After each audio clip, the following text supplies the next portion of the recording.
చూడు ఎప్పుడని అమ్మా చూడి స్టోరీ చెప్పనమ్మా.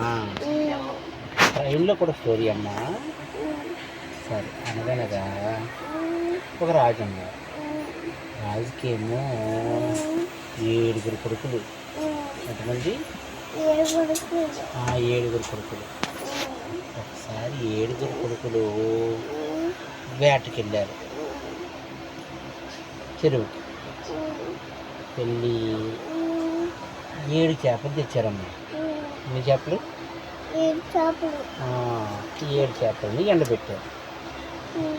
ఎండబెడితే అందులో ఒక చేప ఎండలేదమ్మా. ఎండలేదు, ఒక చేప ఎండలేదు. అప్పుడు అందరూ వెళ్ళి చేప ఎందుకు ఎండలేదు అని అడిగారు. నాకు గడ్డి మోపు అడ్డొచ్చింది అని చెప్పింది చేప. ఎవరు వచ్చిందంట? గడ్డి మోపు అని చెప్పింది. గడ్డి మోపు ఎందుకు వచ్చావు అని అడిగారు. అప్పుడు గడ్డి మోపు నన్ను దూడం వేయలేదు అని చెప్పింది. సరేనా? అప్పుడు మళ్ళీ దూడ ఎందుకు వేయలేదు అని అడిగారు. ఓకేనా?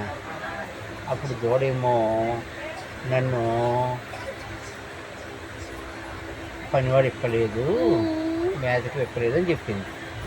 పనివాడి దగ్గరికి వెళ్ళి ఎందుకు ఇప్పలేదు అని అడిగారు. నాకు అవ్వ పెట్టలేదు అని చెప్పాడు. అవ్వా ఎందుకు పెట్టలేదు అని అడిగారు. బంగారు బుజ్జి తల్లి ఇది ఈ బంగారు బుజ్జి తల్లి ఏడ్చింది అని చెప్పారు. బంగారు పాప ఎందుకు ఏడ్చావు అని అడిగారు. నన్ను చీమ కుట్టింది అని చెప్పిందమ్మా. చీమ ఎందుకు కుట్టావు అని అడిగారు.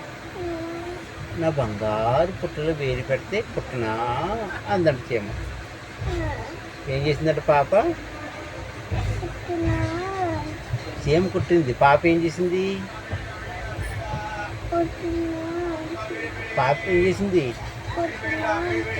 పాప అందరే కాదు, పాప ఏం చేసింది? పుట్టలో వేరు పెట్టింది. చీమ పుట్టలో వేరు పెట్టింది. మరి చీమ పుట్టలో వేరు పెట్టచ్చా? పెట్టకూడదు. చీమ పుట్టలో వేరు పెడితే ఏమవుతుంది అమ్మా? చీమ పుట్టలో వేరు పెడితే ఏమవుతుంది? చీమ కుట్టుద్ది కదా. బాగుంది కదా? ఓకే, లైక్ చేయండి అని చెప్పు.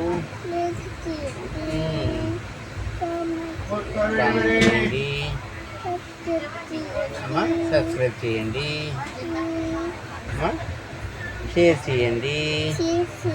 Thank you. Bye. Very good.